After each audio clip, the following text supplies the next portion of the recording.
ও আমার একটা হৃৎপিণ্ড, সেটাই আল্লাহ নিয়ে গেছে। পরশুদিন বলছে, বাবা আমার একটা বরখা কিনে দাও। আমার স্যান্ডেলটা দেখেন 3 বছর পুরাতন ছেঁড়া, কিন্তু আমি আমার স্যান্ডেলটা পাল্টাই না, সেলাই করে নেই, কিন্তু আমার বাচ্চাদেরকে আমি কষ্ট পেতে দেই না। শুধু একবার বলছে, বাবা লেচে খাবো। আমার মেয়ের মোবাইলে আমার না হলে 500 ছবি আছে।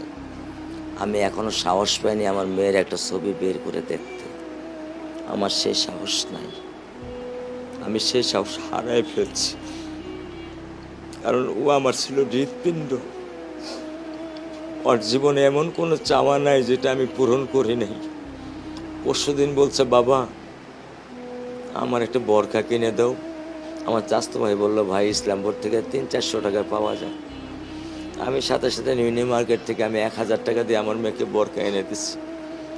আমি দরিদ্র, ভাঙা বাসায় থাকি, কিন্তু আমার সন্তানদেরকে আমি কখনোই দারিদ্রতার স্বাদ পেতে দেইনি।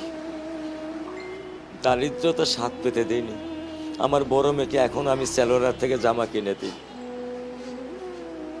আমার স্যান্ডেলটা দেখেন 3 বছর পুরাতন ছেঁড়া, কিন্তু আমি আমার স্যান্ডেলটা পাল্টাই না, সেলাই করে নেই, কিন্তু আমার বাচ্চাদেরকে আমি কষ্ট পেতে দেই না।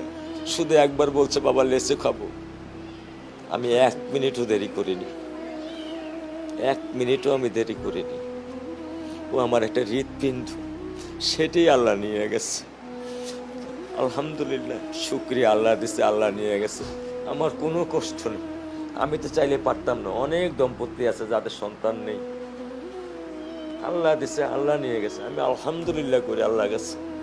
আমার কোনো কষ্ট নেই, আমার কোনো কষ্ট নেই। ঠিক আছে, গরমের মধ্যে তো একটু আমার কোনো কষ্ট নেই। ঠিক আছে।